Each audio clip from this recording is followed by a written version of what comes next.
Welcome, ladies and gentlemen, to the Last Wrestling Podcast, because if I have a wrestling podcast, it means that everybody else in the world does too, and the concept is officially dead. And this is, I think, my fifth or sixth attempt to record just that opening line, so it's going to be a fun evening, isn't it?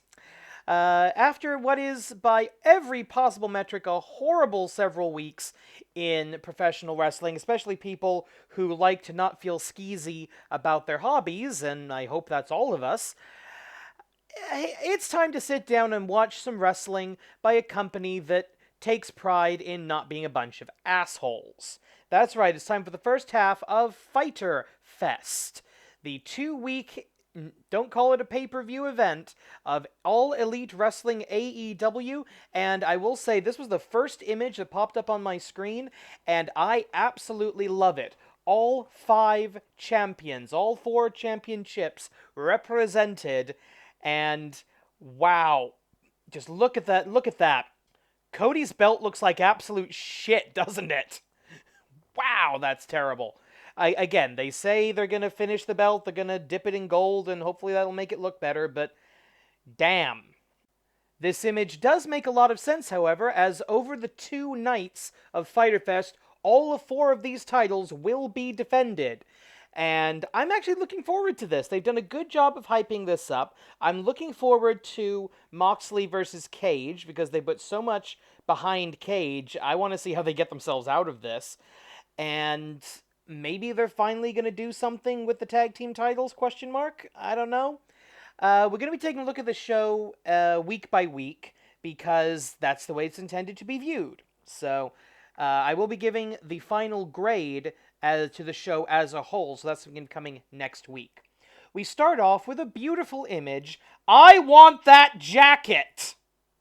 I am an apprentice Canadian. I intend to immigrate to the great nation of Canada as soon as the country is open up enough to do so.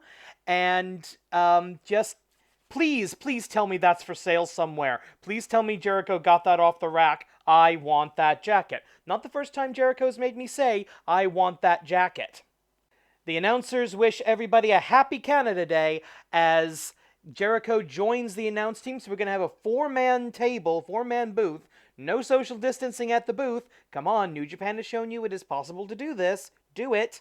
But it's time for our first match of the evening. It's going to be a tag team match, and it's going to be Snooty Pants Von Persnickety Bitch and Minion McMuscles versus a boy and his dinosaur, Luchasaurus and Jungle Boy Jack Perry, as I'm sure JR will insist on calling him multiple times throughout the contest.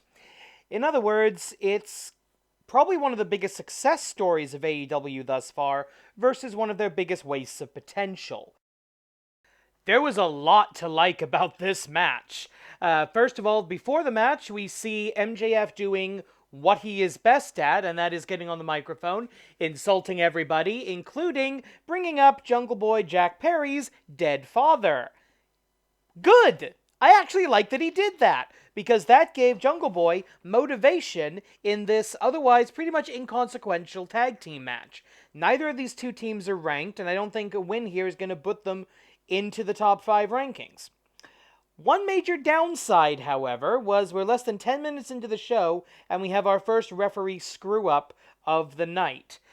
Clear and obvious tag made between Jurassic Express, and the referee didn't see it, so he didn't allow it. Fortunately, by the end of the match, that didn't matter. The key turning point, MJF going for the Dynamite Diamond, and by the way, that's supposed to be an annual thing, the Dynamite Diamond Battle Royal or whatever. And I double-checked on Wikipedia. MJF won that diamond ring back in November, so we still have a few months before he's ostensibly supposed to have to defend that in another Battle Royal. Anyway, go for the shot with the loaded object. Luchasaurus ducks. MJF doesn't hit Wardlow immediately. He manages to stop at the last possible second, berates his minion for about a sentence and a half, before getting drop-kicked from behind, and then punching him in the face accidentally. I kind of like this. As a result, Luchasaurus able to hit a nice combination on Wardlow. I'm glad this wasn't just a roll-up leverage pin, but he actually hit the choke slam, kick to the face, and a really cool-looking moonsault before pinning Wardlow. Wardlow taking the loss, not MJF, who will still claim to be undefeated. Really good match, good character work, especially in the beginning. Some innovative offense, considering the relative sizes of the individuals involved, and generally a lot to enjoy. This was a fun opening match. This is exactly what an opening match on a card should be. Energetic, gets the crowd involved, gets people interested, gets your attention, and hopefully keeps it. As you can see, up next, it's going to be for the Women's World's Championship as Hikaru Shida defends against Penelope Ford, who I haven't come up with an insulting nickname for yet. Suggestions in the comments below, please. And we get a really nice video with Jim Ross giving commentary and context, I think, more than commentary, going into this match. And one thing that's annoying me slightly about that video package: why did you subtitle Hikaru Shida? Her English is damned near perfect. I've lived in Japan for about a decade and a half now, and I know professional Japanese English teachers who don't speak English as well as this professional wrestler does. So, why are you subtitling her? That's kind of insulting at this point. Anyway, I am not predicting a title change here, but this should be an entertaining match. Let's see if they live up to those extremely low expectations.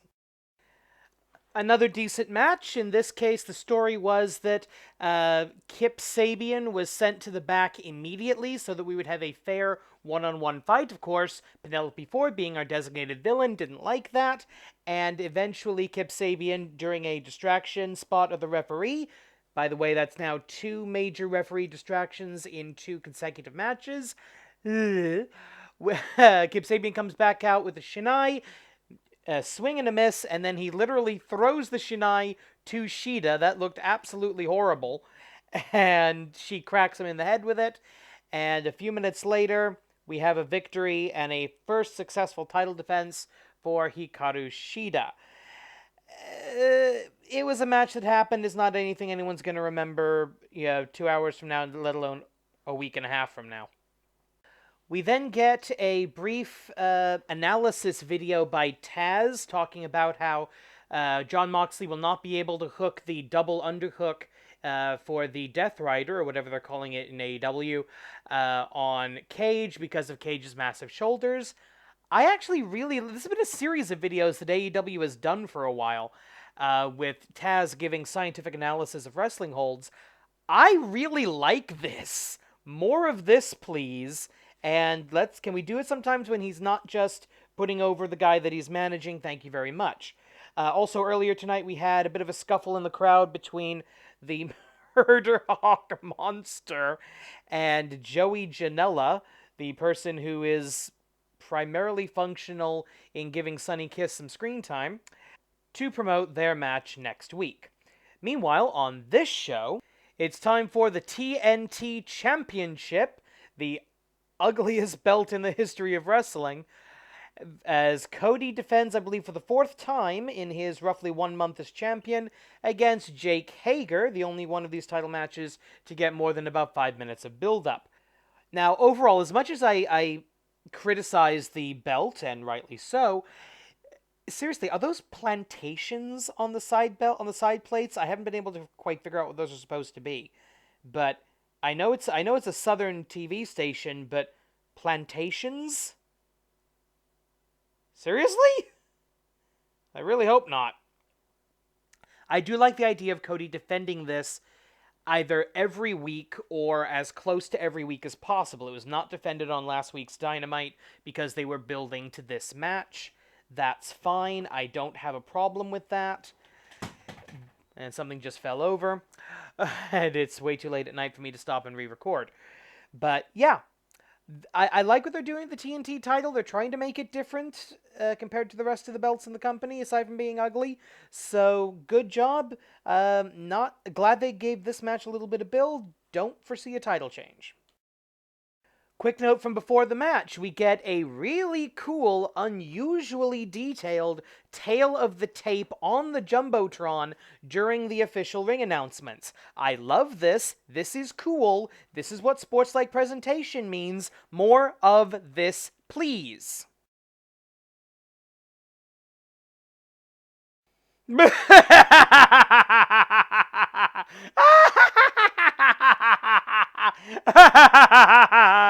Oh, please tell me this was Brandy's idea.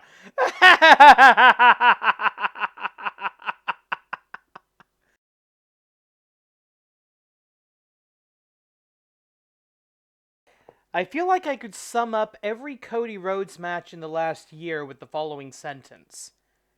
Wow, that was an overbooked mess. But it was a fun overbooked mess. Okay, a couple of notes going into this. Nicknames. Whoever decided we are now calling Jake Hager Rock Hard Jake Hager, you're fired. I don't care that I don't have the authority to fire you, but you're fired. Also, his wife is now uncrowned Miss USA. That is literally not a thing. That is the definition of not a thing. Okay, this, like I said, overbooked mess, typical Cody Rhodes stuff at this point. No less than 3 people interfering with the bout, including the man who sexually assaulted the uncrowned Miss USA a couple of pay-per-views ago, and that being the natural Dustin Rhodes, and that was really what led up to the finish. And the finish was actually fairly inventive, and they teased it well earlier in the match. There was a spot earlier when there was I think it was a move off of the ropes where Hager accidentally, or maybe as a strategic thing, hit a move where he winds up putting his own shoulders to the mat, and that was counted as a pin attempt by Cody Rhodes. And, Hager's able to roll out of it because he knew what he was doing. The finish of the match, Hager's going for his standing triangle choke finish, and Cody manages to roll through and get Hager down to the ground and pin him despite still being in the submission hold. The referee, since there was no tap out, the referee prioritizes the shoulders down, 1, 2, 3, Cody to retain the championship. I liked a lot of the stuff in this match, but just like every match that features the Elite these days, frankly, but certainly every Cody match, it just needed an editor. It needed 10% less. It needed 10% less shenanigans, and it would have been a lot better. But overall, very good title defense, and the whole schmoz that you see with all the referees here, that was because Jake Hager decided to get a little revenge by punching out the referee. Also, Jake Hager is an idiot! Jake Hager hears the 1, 2, 3. He knows, or should know, he doesn't have his opponent in a pinning predicament. He's got the triangle choke on. He's got he's now on his back, granted, but he should know from the hold that he doesn't have Cody's shoulders down, and then he jumps up and acts like he won the match because he heard the bell, but somehow did not hear that Cody's theme song was playing. What? Okay, I know that this stuff gets dubbed over. That's fine. But every live wrestling event I've ever been to, the music has been played live for the crowd. So, what the actual crap? Hager looking like a complete moron, but at least he's a moron who punches innocent referees, so character development? Darby Allin does another black and white sketch where he does skateboarding things, and frankly, this makes him look less cool by the minute, but what would I know about being cool? I do a wrestling podcast that nobody listens to. And for no particular reason, here's Orange Cassidy. Okay. Up next, we've got a tag team match between the number 5 ranked Private Party, being accompanied by Matt Hardy, and they're going up against 2 members of the Inner Circle that haven't been fired for #speaking out reasons. I swear I like this show more than I make it sound like I do. This match did not matter, hence I am not even bothering with a screen cap for this. This was entirely meant to push the Orange Cassidy versus Chris Jericho match next week. Now, that is a match I am very much looking forward to because one of my favorite wrestlers is facing a veteran that I respect greatly. So I want to see that match. So I'm not particularly angry about this, but the actual tag team match that was happening in the ring, oh my god, I did not care. I was too busy listening to Jericho. And that's actually been a thing for most of the night. Chris Jericho is very good on commentary, but he sucks up all the oxygen in the room.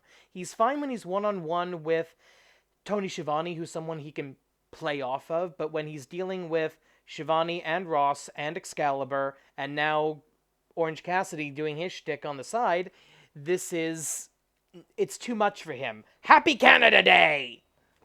Though seriously, I love that he's punctuating it Happy Canada Day as an insult. That's fantastic. So yeah, mixed feelings. This match didn't matter. Moving on. We get a pretty lackluster promo from the tag team champions, and Kenny Omega does his good night and good luck thing for the first time in what seems like months.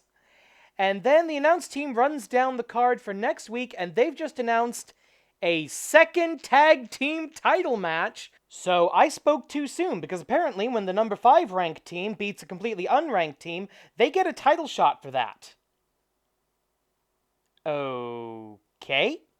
We also find out that the title match that was originally scheduled for next week will now be taking place 2 weeks away. This is going to be almost certainly because of Jon Moxley being in quarantine because WWE exposed his wife to coronavirus. Screw you, Vince. JR does indicate that there's no canon, no storyline, no kayfabe reason for this change yet, but fortunately, we've got Taz coming out to hopefully explain this. I hope. Okay, they got as close to admitting what really happened as I think they could get away with here. Taz coming out basically accusing Mox of being a coward and faking his concern for himself and everybody around him. Because he's been tested at home, he came up negative. He would be tested again at an AEW event because, quote, "We don't run a sloppy shop," which is a direct hit on WWE, basically running a professional cluster. And I mean that in every sense of the word. So, yeah, this makes the champion look pretty bad. Of course, Taz is a heel, so he's twisting things. He's twisting the truth. He's telling the truth as far as he can, but he is interpreting it in his own way. Hopefully next week we'll get some kind of video from Jon Moxley offering a counterpoint to that. Time for the main event of the evening to determine who will face Private Party next week on the second half of FyterFest. Trent's mom drove them to the ring, and there is nothing about that sentence I don't love.